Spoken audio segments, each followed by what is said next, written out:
vamos a realizar la clase teórica de los tópicos básicos de genética. Ya acá, en este curso, como es de biología general, lo vamos a abarcar desde una perspectiva general y también lo voy a ver desde el punto de vista histórico. Pero vamos a amalgamar ambas historias de tal manera de que ustedes tengan una idea o el concepto de la parte histórica de todo lo que es la parte genética y al mismo tiempo cuáles son los hitos importantes. ¿Ya? Bien, para comenzar la clase les voy a colocar el PowerPoint. A ver, déjenme ver toda una pantalla. Listo. Bien. ¿Ven la presentación? Sí, profe. Sí. Se ve. Ya. Sí, profe. Bien, entonces, aquí yo le puse unidad 1, organización del material hereditario. Se me había olvidado cambiar esto aparte del tópico, pero en realidad tendría que ser tópicos básicos de genética. ¿Ya? Bueno, acá están todos los conceptos, ya que son los comprender la parte de los fundamentos y principios que rigen los procesos de herencia que ocurren en los organismos, algunos fundamentos históricos, o sea, la historia, y por supuesto de alguna visión de lo que es actualmente la genética molecular, que es el concepto del dogma del manejo de la información en los seres vivos, y también entender mecanismos básicos de expresión de genes. ¿Ya? Bien, esta es como una página de la Universidad Complutense en la cual hay harta información con respecto a la parte de genética y es bastante cómodo de leer y comprender, por si acaso. Bien, vamos a partir con este concepto que es entender la genética. ¿Ya? A ver, cuéntenme, ¿ustedes tuvieron genética en el colegio? Sí.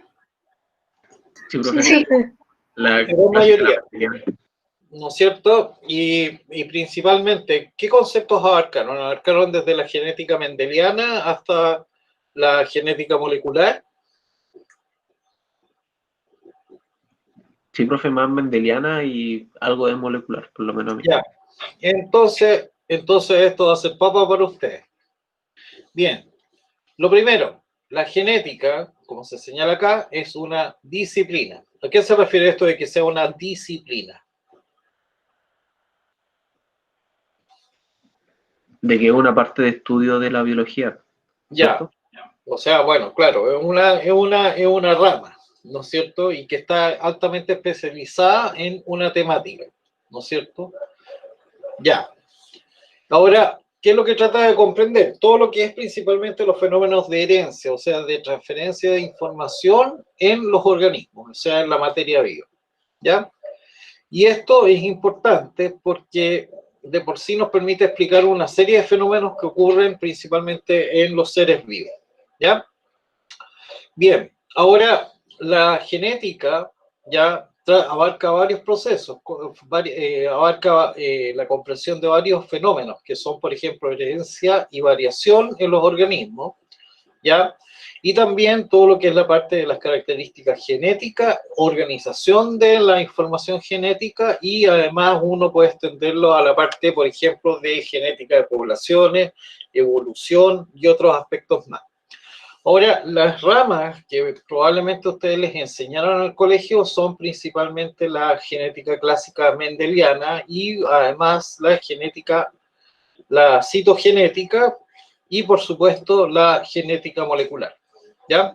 Estas son así como tres subramas dentro de este estudio. ¿Ya? Bien, ahora hay que tener claro algunas definiciones para poder comprender la genética. Y en esta parte de la presentación, ustedes ven, por ejemplo, una serie de conceptos que son claves en todo lo que es la parte de genética y que deben comprenderlos bien para poder abarcar esta parte del curso. ¿Ya?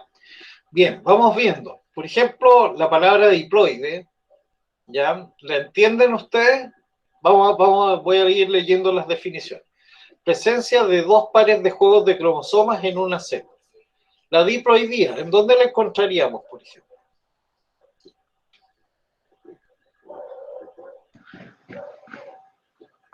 En la célula somática. Sí. En células somáticas, ¿no es cierto? En células que permiten, por ejemplo, la formación del cuerpo. Ahora, tenemos otra definición que es haploide, ¿no es cierto? Y acá, en contraste a lo que habíamos hablado del diploide, solamente va a haber la presencia de un solo juego de cromosomas, ¿ya? Esto se refiere principalmente que vamos a encontrar individuos, ¿no es cierto?, que van a presentar un solo juego de cromosomas. ¿Y qué tipo de células podrían ser? Los espermatozoides. Gametos, ¿no es cierto? ¿Cuáles otras más? ¿Se les ocurre? La de las plantas de los vegetales, ¿Cuál? de las esporas. Exactamente. Uh-huh. Las esporas. E incluso hay organismos complejos, ya que son pluricelulares y tienen la característica de ser haploides, ¿ya? Por ejemplo, todo lo que es la parte de los esporofitos, o sea, del gametofito, de musgos, helechos, etcétera, etcétera, ¿ya? Bien, ahora ustedes ya deben saber que el material genético normalmente se encuentra en los cromosomas, ¿ya? Ahora, para hablar de genética tenemos que entender bien el concepto de gen, ¿ya? Y de acuerdo a lo que se explica acá en la definición, vamos a señalar que es la unidad básica del fenómeno de herencia, ¿ya? Y en su esencia, como dice acá, corresponde a una secuencia de ADN. Esa es la visión que tenemos ahora, ¿ya? Pero en la época de Mendel, por ejemplo, no existía, por ejemplo, el descubrimiento de esta molécula, ¿ya? Y tampoco existía el concepto de cromosomas, ¿ya? Pero como es la definición actual, vamos a encontrar que es el ADN de cromosomas. Ahora, lo interesante que los genes es una organización de ácidos nucleicos que va a generar un código que va a tener como manifestación fenotípica ya más básica o esencial a nivel celular, que puede ser una proteína o también moléculas de ARN, ¿ya? Ahora, lo más interesante que esta resultante, que es la parte básica del fenotipo, ¿ya? Permite, cuando el fenotipo, cuando tenemos muchas proteínas, vamos a observar que esto va a empezar a generar, por ejemplo, aspectos fenotípicos propios, por ejemplo, en una célula y posteriormente en las características de un individuo, ¿ya? Ahora, el concepto de genotipo y fenotipo muchas veces ustedes lo confunden, ¿ya? El genotipo, ya para que ustedes lo tengan claro, es el conjunto de genes, ojo, conjunto, ¿ya? Que está presente en un organismo. Y también a esto se le denomina actualmente como el genoma, ¿ya? Bueno, y el fenotipo, como ya señalé, es la manifestación observable de un genotipo en un individuo, ¿ya? Bueno, ahora también vamos a encontrar, por ejemplo, que en los fenómenos de herencia hay, por ejemplo, la participación de secuencias que normalmente se les puede denominar como locus, ¿ya? Que es un gen en sí. Y dentro de los genes vamos a encontrar, por ejemplo, que hay la presencia de alelos, ¿ya? Alelos corresponden principalmente a, a un mismo gen, por decirlo así, pero que tiene variaciones, ¿ya? Y esas variaciones nosotros las vamos a ver después en la manifestación del fenotipo de los individuos. Ahora, hay ciertos alelos que van a tener, por ejemplo, la particularidad de que se manifiestan ya mucho más fuerte en relación a otro. Y bajo esa condición, nosotros empezamos a hablar de alelos que van a ser dominantes y otros que van a ser recesivos, ¿ya? Ahora, el alelo dominante es el que normalmente dicta las características de organismos, pero principalmente organismos heterocigotos, ¿ya? El alelo recesivo va a ser, normalmente, va a ser, o tiene la característica de ser una característica que es enmascarada por otro carácter que es dominante, pero de un mismo gen, ¿ya? Por ejemplo, ¿cuál es un buen ejemplo con respecto a los alelos? A ver, ¿cuáles me podrían señalar ustedes? El color del ojo, El color de los ojos. Ese uno. ¿Cuál otro más? color de la piel, El color de la piel. La forma que tiene el pelo. También. Hay una serie de características, ¿no es cierto? Ahí es donde estamos viendo esto de la situación en la cual podemos ver dominancia o recesividad, ¿ya?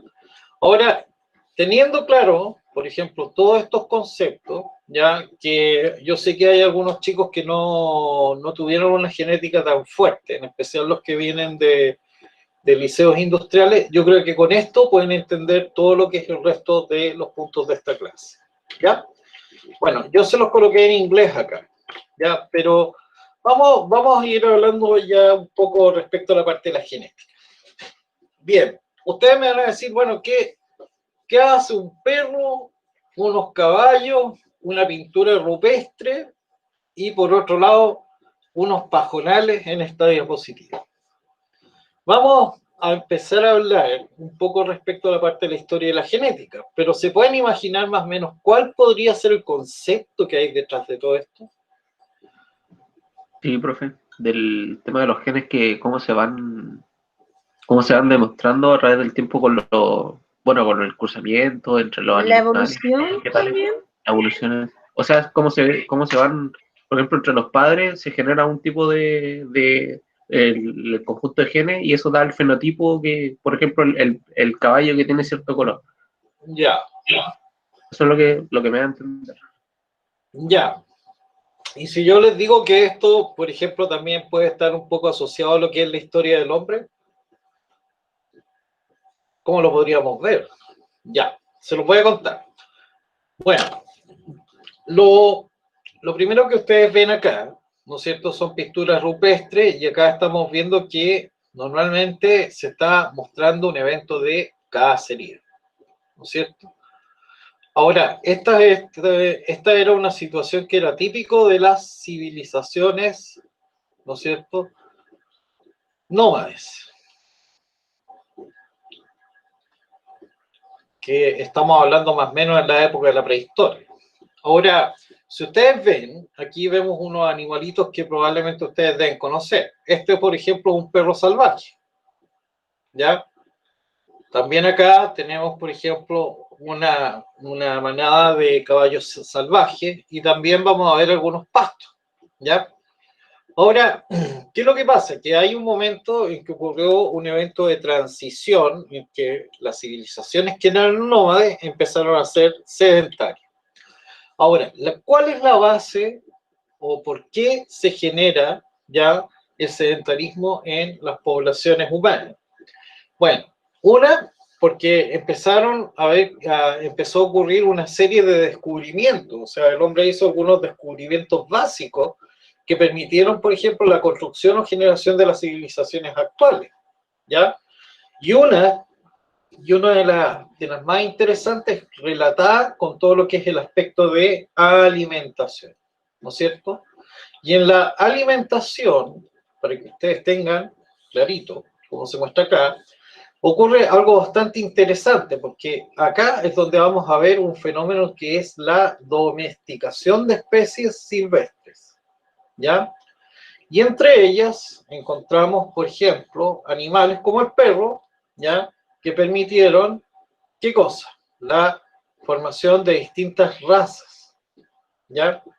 Y lo mismo ocurre con otro tipo de animales como son, por ejemplo, las vacas, los caballos, etcétera, etcétera. Ahora, cuando ustedes ven, por ejemplo, las razas de perro, ¿ya? los perros tienen algo bien particular, porque ustedes cuando compran un perro ahora le dicen, ah, ya, este perro me gusta, porque lo encuentro bonito. Pero en realidad, los perros ya se fueron seleccionando y fueron buscándose la búsqueda de los caracteres particulares con objetivos ya de trabajo. O sea, si ven acá, vamos a ver, por ejemplo, que hay muchos perros dentro de lo que sale acá, que son perros ya, por ejemplo, perros de pastoreo, que son principalmente todo lo que es la parte de los ovejeros. Y aquí vemos, por ejemplo, los ovejeros belga, el pastor alemán y, por supuesto, otros que han ido derivando. Y también hay otros que se han transformado así como perros de caza, como es el caso del perro labrador, o también, por ejemplo, el poodle. ¿Sabían que el poodle era un perro de caza? No, profe. ¿Ah? No, profe. Son No tenía caniches. idea. ¿Ah? No tenía idea. Sí, es un caniche, ¿no? Y se llaman perros de agua, porque antiguamente los utilizaban por ejemplo, cuando hacían caza de pato, por ejemplo, en laguna, el perro tiene una muy buena capacidad, por ejemplo, de llegar a meterse al agua y ir a buscar las presas. Y también, bueno, se utilizó con otro objetivo, porque aunque ustedes no lo crean, el pelo del perro también era utilizado como lana, ¿ya? Es re cómico decirlo, pero es verdad. Bueno, además de eso, de los animales, también tenemos especies vegetales. Y aquí es donde vamos a empezar a observar, por ejemplo, que el hombre empieza a hacer manipulaciones con el material genético, ¿ya? Y vamos a encontrarnos, por ejemplo, que a partir de pastos silvestres, como ustedes están viendo acá, se genera finalmente el trigo, ¿ya? Y el trigo, aunque ustedes no lo crean, es un organismo transgénico, ¿ya? ¿Sabían eso? Sí, profe. ¿Y por qué? Porque es el cruzamiento de todas estas especies finales, ¿ya? Entonces lo que aquí tenemos en realidad el trigo es que es un híbrido interespecífico.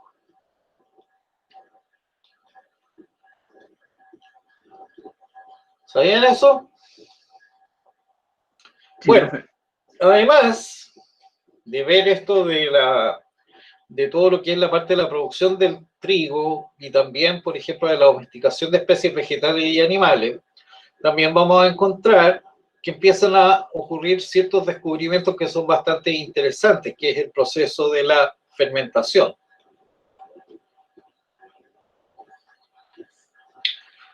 Pero en realidad ellos solamente descubrieron el proceso, pero no quién lo hacía. Ahora, esto fue la base, por ejemplo, para todo lo que es la generación de otros productos alimenticios más complejos y de calidad, como es el caso del pan, y otro que también se utilizaba mucho en la antigüedad como una medida antiséptica, que era la cerveza. ¿Ya? ¿Sabían ustedes eso? Que la cerveza se utilizaba como una alternativa en vez de tomar agua. Sí, y que hidrata mucho más que el agua. Hidrata mucho más que el agua, pero lo más interesante es que la cerveza, como estaba fermentada, generaba alcohol. Y eso generaba un ambiente en el cual, por ejemplo, no habían bacterias patógenas, ¿ya? Entonces, por eso es que existía esto de mucho consumo de cerveza al comienzo, por ejemplo, de alguna civilización, ¿ya? Bien, ahora, Ya, profe, se usaba como para limpiar el agua, algo así. no pues se la tomaban, pues en vez del agua que estaba Ajá. inmundo, tomaban cerveza. Mm. O sea, también sirve como un filtro. O sea, de por sí, por ejemplo, al tener alcohol ya impide un poco el desarrollo de microorganismos y eso evita, por ejemplo, todo lo que es la parte de infección. Y lo mismo pasa, por ejemplo, con otros tipos de fermentados como son el queso, el yogur, etcétera, etcétera. ¿Ya? Bueno, ahora, en todo este proceso de desarrollo de la historia, vamos a llegar a un punto más o menos después de una gran epidemia de peste negra, ¿ya? la gran peste, a finales del medioevo, que va a generar un movimiento bastante interesante que va a ser el Renacimiento. Y acá cambia la forma de pensar, ¿ya? Y va a empezar a cambiar, por ejemplo, de una visión en la cual no había forma de poder hacer explicaciones así con un método científico, ¿ya? Y que era explicado principalmente por castigos de Dios o otras cosas, a un racionamiento en el cual empieza a aparecer, por ejemplo, los principios del racionamiento y el desarrollo del método científico, ¿ya?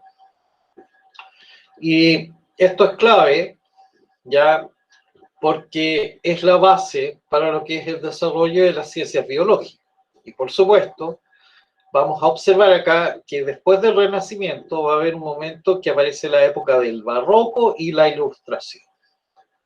Y en la Ilustración, ya, empiezan a aparecer grandes pensadores como este caballero, que se deben saber quién es. ¿Quién es? ¿Lo han visto alguna vez? ¿Lo conocen? René Descartes. ¿Y qué es lo que ¿Descartes? generó René Descartes? Descartes. El tema de que se cuestionaban las cosas y buscaba una manera lógica de explicarlo. Claro, El cuestionamiento del hombre, claro, o así sea, de por sí, por ejemplo, ahí nace una pienso, luego existo. ¿Ya? ¿Habían escuchado eso? Pienso, luego existo. O sea, de por sí ya la esencia de pensar permite decir que uno existe en alguna forma dentro de lo que es el universo. ¿Ya? Y también lo otro que generó fue la base de todo lo que es el método científico. ¿Ya? Ahora, las ciencias de por sí se fundamentan un poco en todo lo que es la parte de los conceptos filosóficos, y en las cuales vamos a ver, por supuesto, una derivación en la cual el método científico se empieza a utilizar de una forma más humanista, y va a haber otra que va a empezar a buscar la forma de explicar fenómenos que ocurren en el universo, y dentro de eso aparece todo lo que es la parte de la biología. Ahora, con Descartes, ya aquí aparece, por ejemplo, lo que yo les había señalado, que es el siglo de las luces, o sea, en la época del Barroco y la Ilustración, y en la cual vamos a tener grandes filósofos pensadores, que van de Montesquieu, Voltaire, Franklin, que fue más que nada científico, ya, y aplicaba mucho todo lo que es la parte del método que planteó Descartes, y por supuesto vamos a ver a otros filósofos como Rousseau y el señor Emmanuel Kant, que yo les cité una interesante frase en la prueba, ¿ya? ¿Se acuerdan de la cita? Sí, profe. Ya. Bueno, ahora, lo más interesante de esto, que generándose el método científico, se empieza a armar toda una historia de cómo hacer la construcción, ya, o tratar de buscar la forma de poder hacer una interpretación de los fenómenos que ocurren en la naturaleza. Ahora, Mendel ya fundamentó, o sea, detrás de todo lo que es el inicio de la genética, vamos a señalar que hubo ciertos intereses comerciales, ¿ya? ¿Y por qué?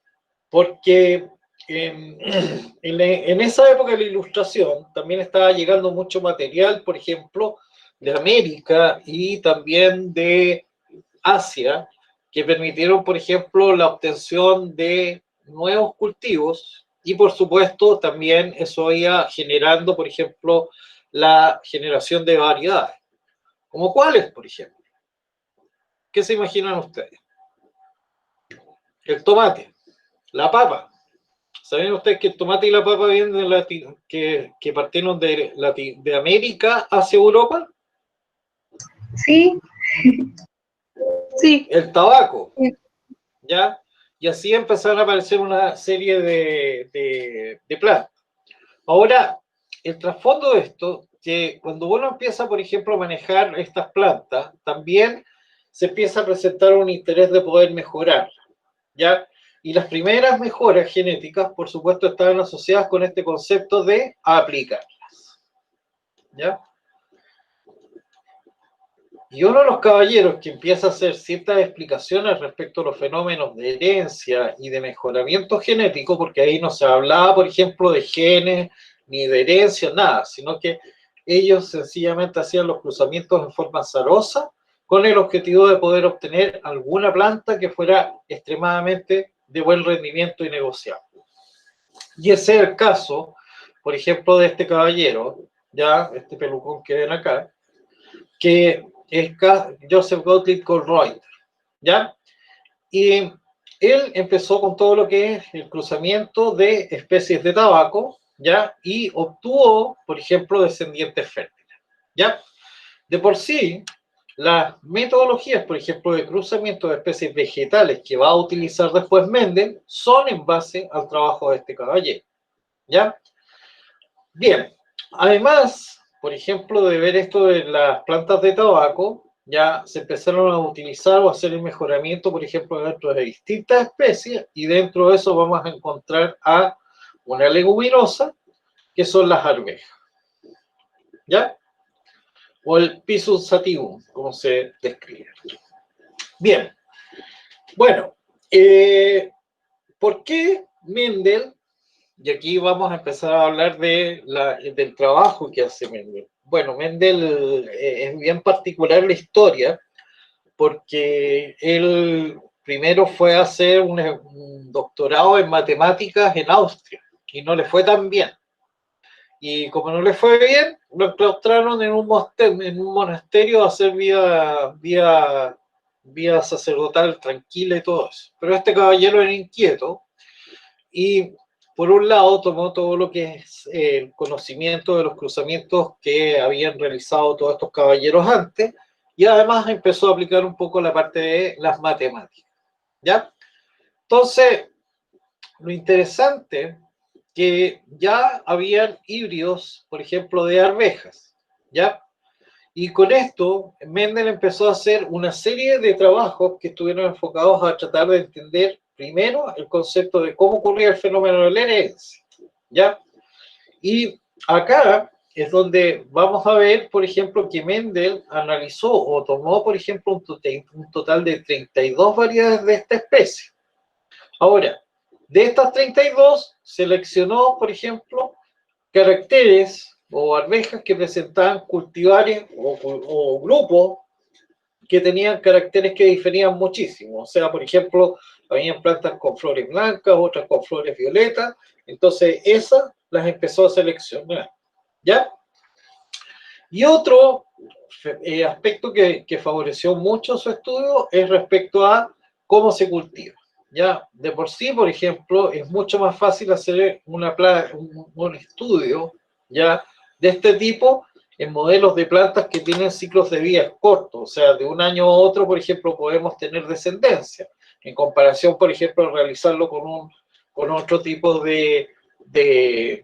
¿cómo se llama?, de organismos como podría ser UNAR, ¿ya? Y además, por ejemplo, él empezó a observar que todo lo que era la parte de la estructura de los órganos sexuales que están en la flor de la planta, estaban más cubiertos. Y por eso ya, por un lado, también facilitaba esto de poder manejar ya las plantas y no tener problemas de contaminación cruzada y otros eventos que podrían afectar, por ejemplo, sus análisis o estudios. ¿Ya? Bien. Ahora, la planta en sí, como ustedes ven acá, ¿ya? Es una planta leguminosa, ¿ya? La arveja, y tiene una serie de caracteres que Mendel ya estudió. Bueno, ¿cuáles fueron? Bueno, primero, la talla de la planta fue uno de los criterios de selección de fenotipos para estudiar. Por ejemplo, también la forma de la vaina, donde están almacenadas las semillas, en las cuales consideró, por ejemplo, el color. Y por otro lado, respecto a si presentaban características, por ejemplo, de que la vaina fuera lisa o rugosa. O sea, rugosa, por decirlo así. ¿Ya? Y además, vamos a ver que también estudió, por ejemplo, las características de la semilla. También esta característica es lisa, rugosa, de color amarillo o de color verde. ¿Ya? Bien. Ahora, ¿qué es lo que hizo Mendel? Primero, lo que realizó él fue un proceso en que cada planta o cada grupo de plantas con las características ya individualizadas empezó a hacer el proceso de autopolinización y principalmente con el objetivo de obtener los linajes más puros que se pudieran. O sea, hacer 5 o 6 cruzamientos continuos de tal manera de tener plantas que tuvieran una homogeneidad en su carga genética. Y a continuación de estas líneas puras empezó a hacer los cruzamientos como que él le interesó. O sea, ver, por ejemplo, qué es lo que ocurría cuando hacía el cruzamiento de plantas de arvejas que tenían, por ejemplo, flor blanca con una de flor violeta. ¿Ya? Bien, ahora, para poder controlar este evento, porque también las arvejas tienen la situación de que son plantas hermafroditas. ¿Saben lo que es el concepto de hermafroditismo? Que posee órganos sexuales masculinos con femeninos. Exactamente, o sea, hay la presencia de órganos masculinos como femeninos. Entonces, este caballero lo que hacía era, bueno, por un lado tenía la ventaja que los órganos sexuales estaban cubiertos por los pétalos, pero él lo que hizo fue, por ejemplo, evitar este proceso de autopolinización. Y para eso lo que hacía era remover todo lo que eran los órganos masculinos, que son los estambres, o alternativamente removía, por ejemplo, la estructura del gineceo. ¿Ya? Ahora, ¿qué hacía? Por ejemplo, hacía cruzamientos, ¿ya? Cruzamientos. Él utilizaba, por ejemplo, los estambres con el polen y hacía los cruzamientos, ¿ya? O sea, era completamente dirigido el experimento, ¿ya? Y después, lo que hacía era esperar. Y cuando tenía, por ejemplo, la descendencia, empezaba a hacer otro tipo de estudios, ¿ya? A ver, para poder explicarlo así de una manera bien sencilla, o sea, él lo que usaba era, por ejemplo, una flor que tuviera, por ejemplo, solamente los estambres, ¿ya?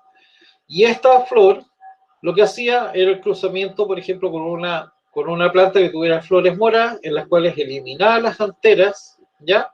Y colocaba el polen, ¿ya? Ahora, ¿qué hizo diferenciable, por ejemplo, el estudio de Mendel en relación a lo que hizo, por ejemplo, otros caballeros como el señor Colruyt?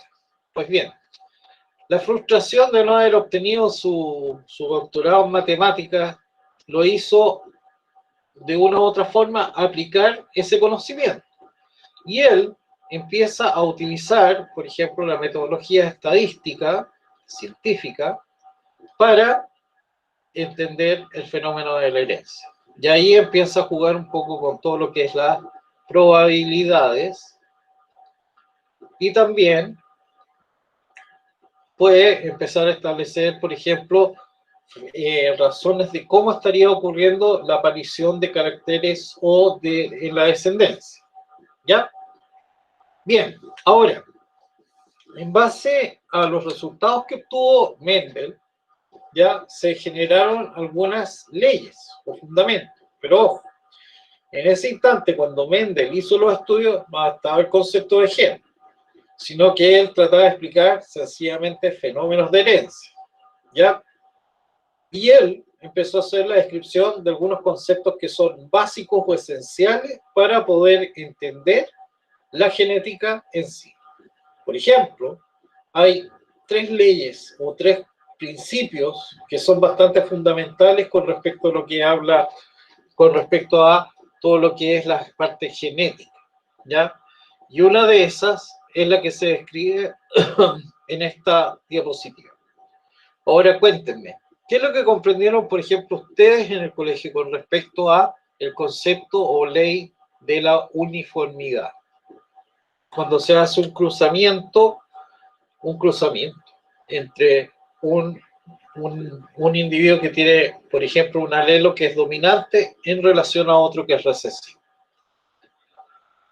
Que sus descendencias van a ser como prácticamente iguales, se van a dar siempre las mismas cantidades, por decir así, en los fenotipos que se muestran de la descendencia. Que van a ser como, no sé, por ejemplo, si 100 son blancas, 50 van a ser rosadas y 25 van a ser mezcla entre las dos. Y siempre se va a dar esa... Eso es lo que yo entiendo. No sé si estoy equivocado, ¿no? Que cuando, por ejemplo, usted junta un individuo con alelo dominante, con uno con alelo recesivo, fenotípicamente se van a parecer al del alelo dominante, pero van a tener van a ser heterocigotos, por así decirlo, van a compartir. Ay, es que yo lo hacía con la ley de Punnett, algo así, tabla de Punnett creo que era. No, en la ley de la uniformidad, ya. Ustedes entienden algo, o sea, tienen una base, pero en realidad el principio de la uniformidad consiste en que se hace, por ejemplo, el cruzamiento de dos individuos que tienen fenotipos distintos, ¿ya? Ahora, cuando se hace el cruzamiento de esto, la descendencia que se obtiene, que normalmente se le denomina como la generación F1, ¿ya? Todos los individuos, o sea, el 100% de los individuos que se obtienen del cruzamiento, tienen la particularidad que van a presentar el fenotipo, ¿ya?, del alelo dominante.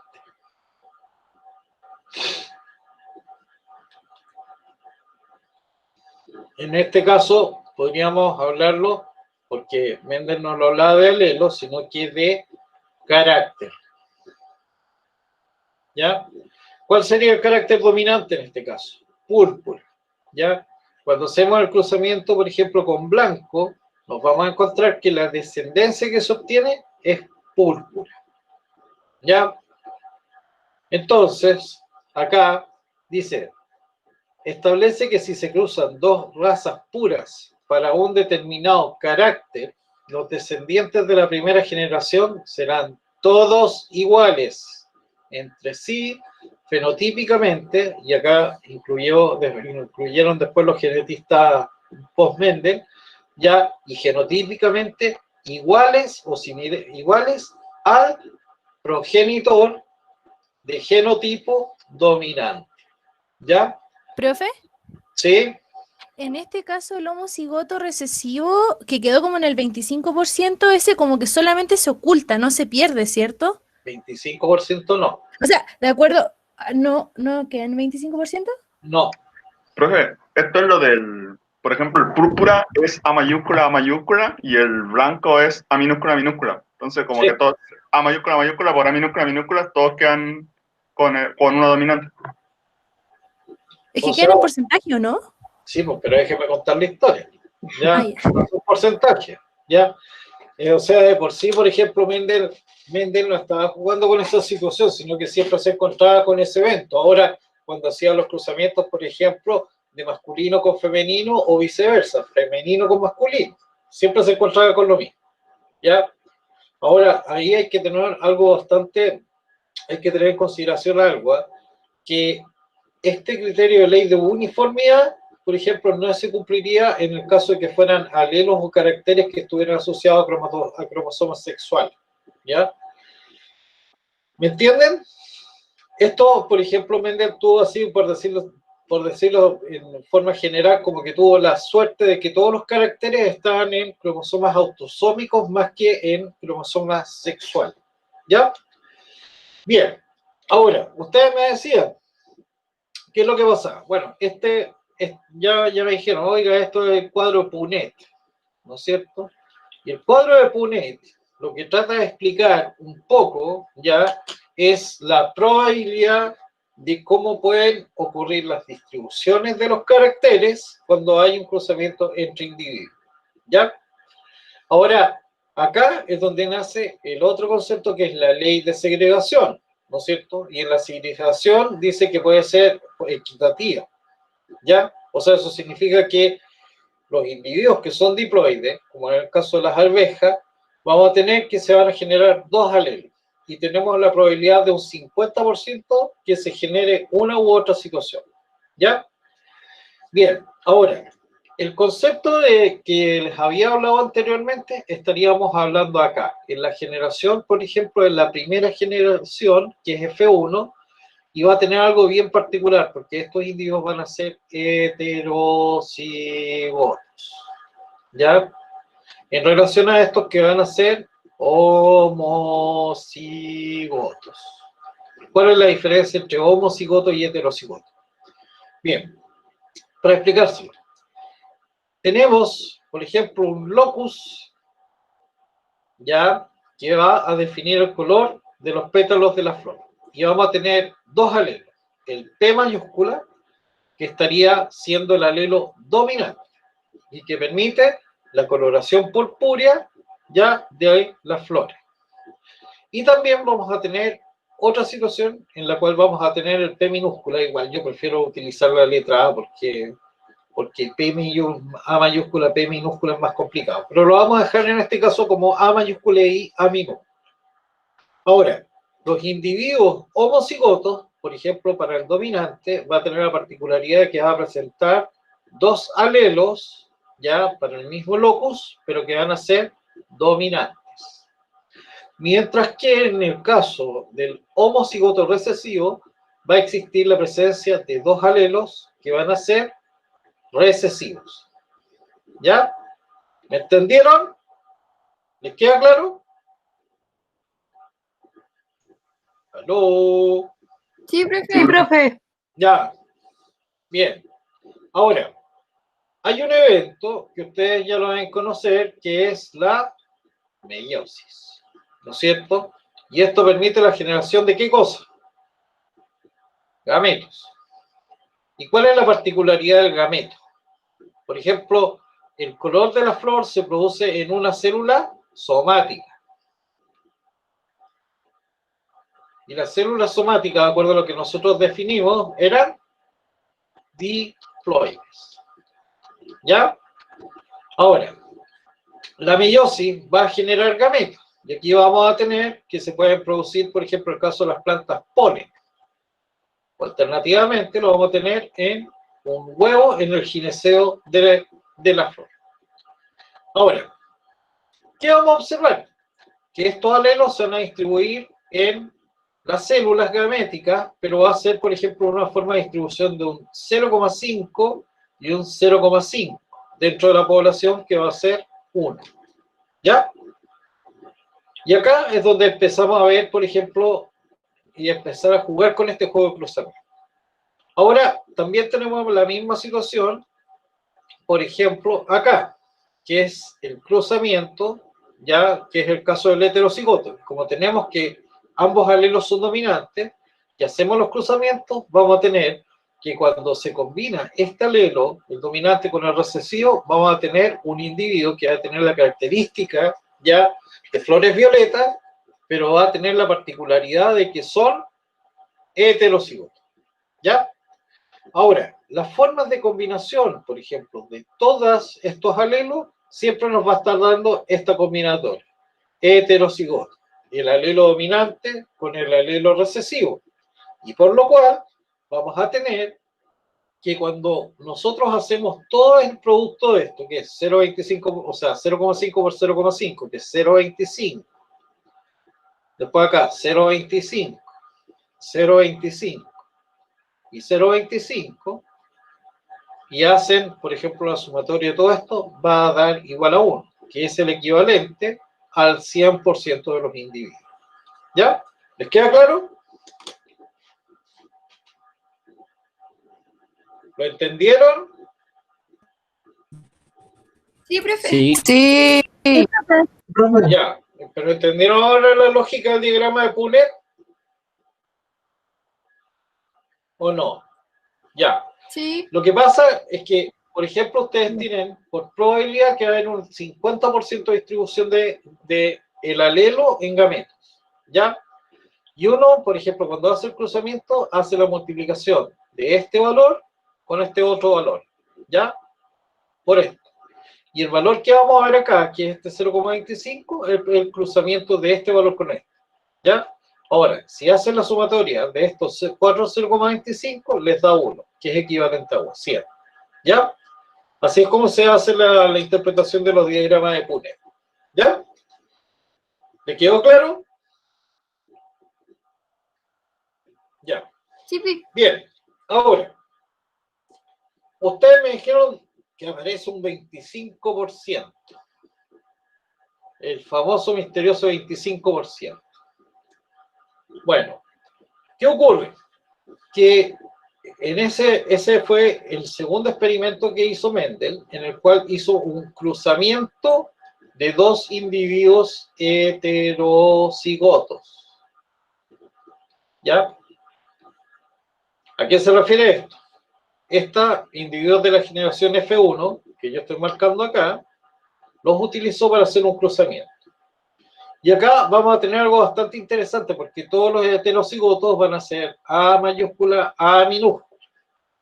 ¿Qué implica esto? Que nosotros tenemos, por ejemplo, los gametos, un 0,5% de probabilidad de que parte de los gametos tengan el alelo A mayúscula, o sea, que le da el color púrpura, por ejemplo, a los pétalos de la flor. Y también vamos a tener otra situación que va a ser un 0,5% o un 50%, que es un 0,5% de probabilidad que corresponda al alelo A minúscula. ¿Y a qué me refiero esto? A ver, se basa en un juego de probabilidades, como tirar una moneda. A ver, ¿dónde ven esa situación? Por ejemplo, cuando alguna chica queda embarazada, ¿ya? ¿Cuáles son las probabilidades, por ejemplo, de que el niño o la guagua que tenga sea hombre o mujer? 50. Hay más probabilidad de que sea No, pues, mujer, ¿o del no? 50%. 50%. 50 y 50, ¿no, profe? 50%. ¿Por qué? Porque el hombre produce ya 50% de los espermatozoides que van a tener cromosoma Y masculino y 50% de cromosomas que van a ser X, ¿ya?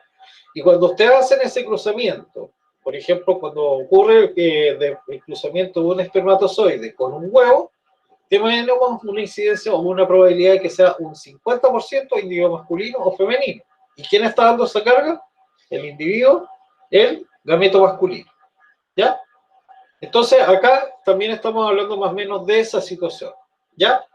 Todo esto, a ver, la estadística, para que ustedes la entiendan, es re cómico, porque la estadística, ¿saben quiénes la inventaron? Los jugadores. No. Y veían cuál era la probabilidad, por ejemplo, de que salieran tantas veces los dados de esta manera y así ganar. Y de por sí, por ejemplo, en las estadísticas lo que se basa es en todo lo que es, por ejemplo, el concepto de probabilidades. ¿Ya? Bien, ahora no trata de hacer una explicación de lo que es el azar, sino más bien la posibilidad de que ocurra un evento en una cantidad de tiempo particular en el universo. ¿Ya? ¿Sabían qué es el concepto de probabilidad? ¿No? Ya. Y profe, Ahora, ¿qué vamos a ver? Por ejemplo, cuando ocurre el cruzamiento de dos individuos que son heterocigotos, tenemos 50% de probabilidad que los gametos tengan alelos dominantes y otro 50% de alelos recesivos. ¿Ya? Y vamos a empezar a hacer este juego. Por ejemplo, cuando hacemos el cruzamiento de estos dos alelos, vamos a tener que va a ser 0,5 por 0,5. 0,25.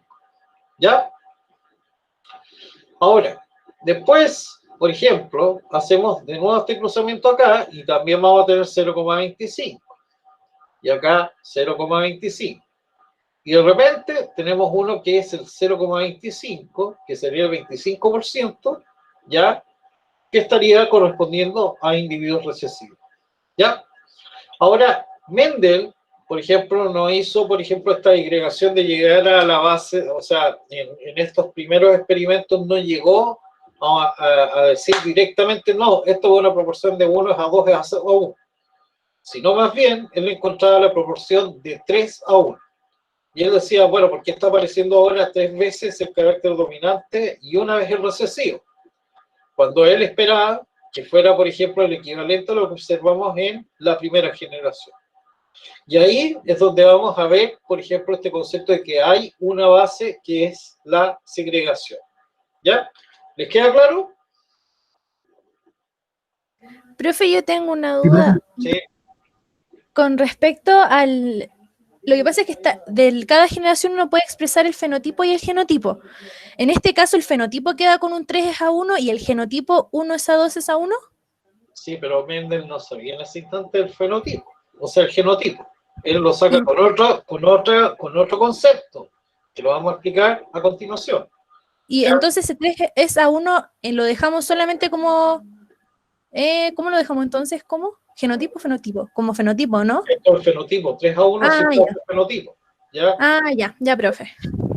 Bien, ahora, esto, por ejemplo, le dio, por ejemplo, el criterio de universalidad y generó la ley porque él hizo la observación en todos los cruzamientos. Por ejemplo, el cruzamiento ya en el cual analizaba el color de los pétalos de las flores respecto a la coloración de las semillas, bueno, todos los caracteres que yo les había señalado. Y acá, por ejemplo, salen todos los datos. Y si se fijan, siempre iba saliendo la proporción de 3 es a 1. ¿Ya? Bueno, ahora, ¿qué es lo interesante de esto? Que Mendel, para poder ver si realmente aquí teníamos una situación particular, ya cuando hacía los cruzamientos de individuos heterocigotos, entonces él hizo otro tipo de experimento en el cual hizo experimentos de retrocruzamiento. ¿Ya? O test de cruzamientos. ¿Ya? Y qué es lo interesante, porque Mendel, al tener la situación en que tenía, por ejemplo, el 100% de la población en el F1, ojo, F1, que son los individuos heterocigotos, todos, ¿ya? Mendel empezó a hacer este estudio para poder establecer exactamente cuántos individuos presentaban o no presentaban la característica de ser individuos heterocigotos. ¿Ya? Y acá es, por ejemplo, que hace el siguiente experimento. Si tuviera, por ejemplo, individuos que fueran homocigotos dominantes, ¿ya? Y hace el cruzamiento, ¿ya? Con una planta que tiene el carácter recesivo, debería tener una proporción de un 100% de individuos que presenten el fenotipo dominante. ¿Ya? Ahora, si los individuos eran heterocigotos, que se pueden haber obtenido, por ejemplo, en el cruzamiento F2, ¿ya? Acá lo que hizo fue hacer nuevamente el cruzamiento, pero con plantas ya recesivas. Y aquí es donde vamos a encontrar que cuando se hace, por ejemplo, el cruzamiento de esto, y se ve en el diagrama de Punnett, vamos a encontrar que hay 0,5% de un gameto, ¿ya? Dominante. 0,5% del recesivo, 0,5 en el otro y 0,5 del recesivo. Y cuando hacía los cruzamientos, observaba Mendel lo siguiente. Obtenía, por ejemplo, que había un 0,25% de individuos homocigotos recesivos, otro que era 0,25, y esto en total estaría correspondiendo a 0,5, que es el equivalente aproximado al 50% de la población. ¿Ya? Y también obtenía, para resumir esto, 50% de individuos que eran heterocigotos y que presentaban el fenotipo dominante. ¿Qué es lo que puedo concluir con esto? lo que hizo fue poder establecer, porque Mendel estaba con la duda con respecto a que si estas tres plantas, ya, eran todas, tenían el carácter dominante, o sea, eran AA, ¿ya? Y con esto demuestra que hay, por ejemplo, la presencia de al menos individuos heterocigotos dentro de la generación de la segunda generación del cruzamiento, por ejemplo, de los individuos obtenidos del F1. ¿Les queda claro?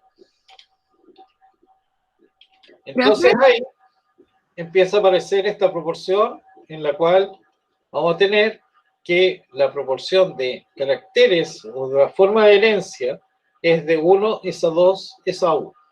¿Ya? ¿Les queda claro? Sí, profe, una duda. Entonces, el retrocruzamiento sería el cruce entre un alelo homocigoto y un heterocigoto.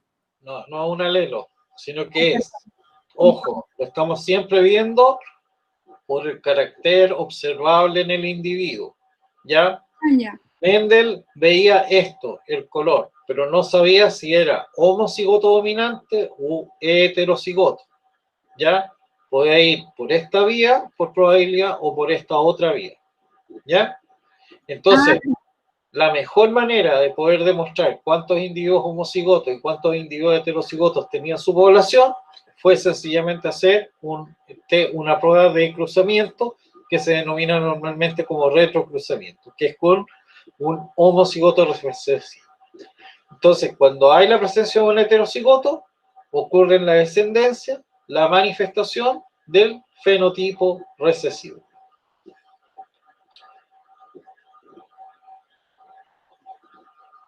¿Ya? ¿Les queda claro? Sí. Bien. Bueno, ahora, la otra pregunta que se hizo también Mendel era cuando tenía dos caracteres, por ejemplo, que estaban avisando en alguna estructura de la semilla. Aquí yo me salto un poco más a otro tipo de cruzamientos más complejos, que fue el de observar, por ejemplo, cuando hacían los cruzamientos de semillas, o sea, de plantas que presentaban semillas, por ejemplo, que eran esféricas y por otro lado con color amarillo, y otras que eran rugosas y de color verde. Cuando hacía, por ejemplo, el cruzamiento, era esperable obtener la misma situación que habíamos hablado, pero con un solo locus, ¿ya? Que era la generación F1 iba a tener las características de alelo dominante. Ahora, Mendel ahí estaba jugando con esta probabilidad. Bueno, estoy viendo si estos caracteres son heredables, o sea, son heredables en forma continua a través de a través de generación. Y cuando hizo el cruzamiento de los individuos heterocigotos, Mendel observó que las proporciones en la descendencia eran de 9 es a 3, es a 3, es a 1. Y ahí Mendel le apareció otra explicación, otro problema. ¿Qué podría estar explicando esto? Pues bien, esto explica ya la tercera ley de Mendel referente al fenómeno de recombinación independiente ya de estos factores o esencias asociados a la herencia, como él lo decía. Pero en realidad, nosotros ahora hablamos de dos loci, ¿ya? Que es, por ejemplo, el plural de la palabra locus. ¿Ya? ¿Les queda claro?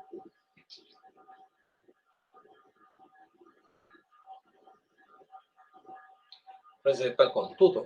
Sí, profe. Ya. Sí, sí. Sí, profe. Entonces, nuevamente, acá vemos esta situación en que se hace nuevamente el diagrama de Punnett.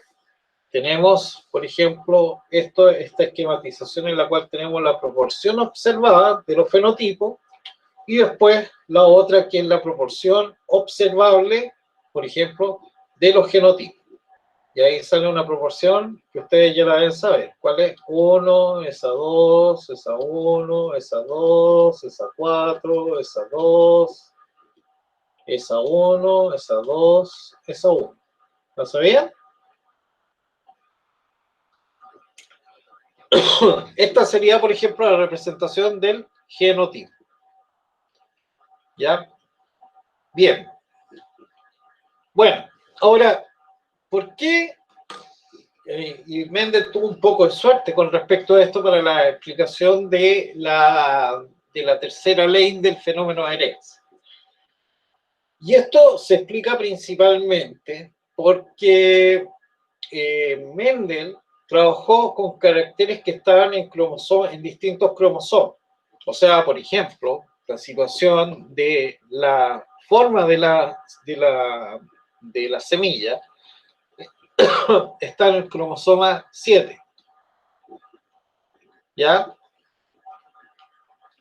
Y también, por ejemplo, el color de la semilla vamos a encontrarlo en el cromosoma 1. ¿Ya? Entonces, ¿por qué podemos explicar este fenómeno de segregación independiente? Muy sencillo. Porque los alelos o caracteres que se explican, por ejemplo, en la forma de cómo ocurre este fenómeno de aparición de los fenotipos, es porque los loci que estudió Mendel están localizados en cromosomas distintos. ¿Ya? ¿Lo entendieron? Ahora, también hay otra situación, ya que la van a ver después, por ejemplo, algunos, los que sigan, por ejemplo, genética, en las cuales vamos a ver que hay otro fenómeno que es recombinación homóloga y que está asociada ya a todo lo que es el fenómeno de la meiosis, en especial cuando ocurre el entrecruzamiento. Y lo más interesante es que ahí cambia la aparición de estos caracteres y que está directamente relacionado a la forma de cómo se entrecruzan los cromosomas en el closinoe de la meiosis. Pero eso es otra historia. ¿Ya? Bien. ¿Quieren descansar 5 minutos?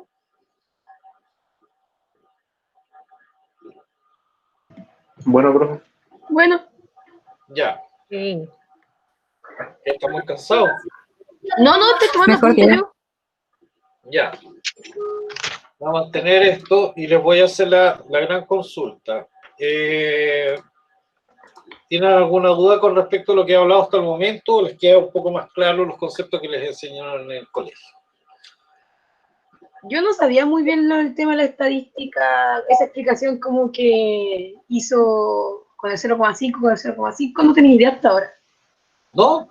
No, o sea, tenía idea que es como que miraba como la tabla de Punnett como un 100 y miraba como el genotipo como 25% son homocigotos dominantes, 50% son heterocigotos y 25% homocigotos recesivos, pero así como usted lo hizo, no tenía idea. Ya. Es que es una proporción porque ustedes tienen que ver, normalmente en genética se trabaja con el factor 1 y eso es por una razón de probabilidades, ¿ya?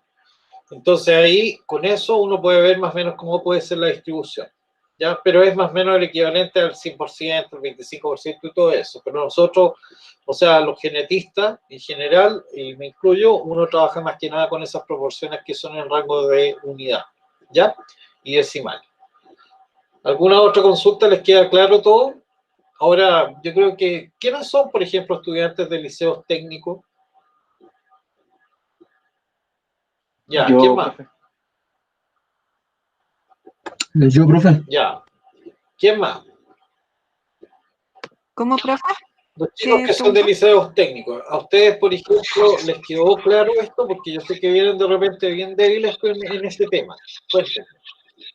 Sí, profe. Por lo menos yo hice un pre, así que eso me ayudó a ponerme al día con la materia. Pero Ya. con esto me quedó súper claro. Ya. A ver, cuéntenme. Los chicos que tienen que pueden haber venido de liceos técnicos. ¿Lo entendieron bien? Profe, a mí en lo personal me cuesta bastante porque mi liceo era técnico Ya. y he tenido como que reforzar el triple de lo que usted pasa porque explica bien, pero sigo sin entender muy bien la materia, o sea, me cuesta más. Ya. Bueno, pero para eso tengo los videos. Claro, es que, ¿Mm? claro, Sí. sí, de que usted explica bien, pero es que es harta materia, entonces, pasarlo todo así, bueno, Sí. para los que ya vieron bien esta materia, entonces, para los que salimos de técnico es como bien denso, Ya. Y hay que estar así como viendo aparte, leyendo. Ya. Bueno. Aquí me dice que el John Mercado no entiende el concepto de locus. A ver, locus, por ejemplo, se refiere principalmente a que ustedes tienen el cromosoma. A ver, se lo voy a mostrar en la figura. A ver, voy a ver. Estoy presentando, no.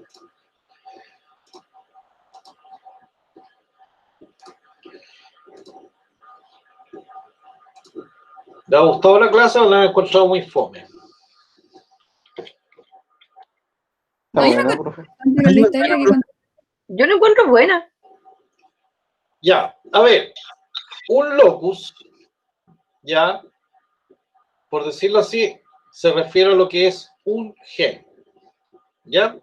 Y el locus se refiere a la posición de un gen en un cromosoma.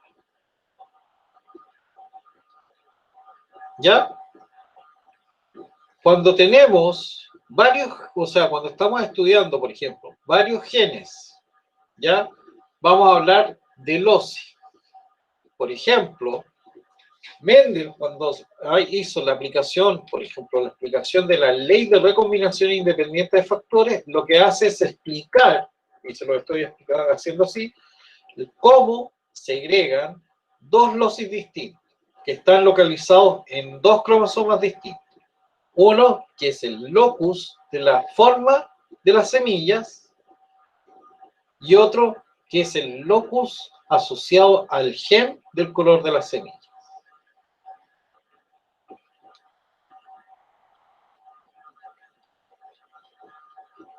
¿Les queda claro? Cuéntenme, yo no veo, yo no veo la... ¿Les queda claro No, ahora? lo del ¿Ah? loci no tanto, profe. O sea, para mí lo del loci. Locus es el gen, ¿ya? Que está localizado en una posición en un cromosoma. Y loci es el plural de locus, ¿ya? Lo que pasa es que es una palabra compleja porque es latina, ¿ya? Locus es el singular, loci el plural, nada más. Ah, ya. ¿Entienden? Profe, sí, profe, una consulta. ¿El locus ¿Sí? ese se encuentra en el telómero o antes del telómero? Locus puede ser cualquier gen que esté localizado en cualquier parte del cromosoma. Lo que yo estoy haciendo es una explicación, porque ahí, por ejemplo, en la figura se hace una demostración de que probablemente vamos a encontrar un locus de un gen determinado que va a estar localizado, por ejemplo, en el brazo largo del cromosoma 7, por decirlo así.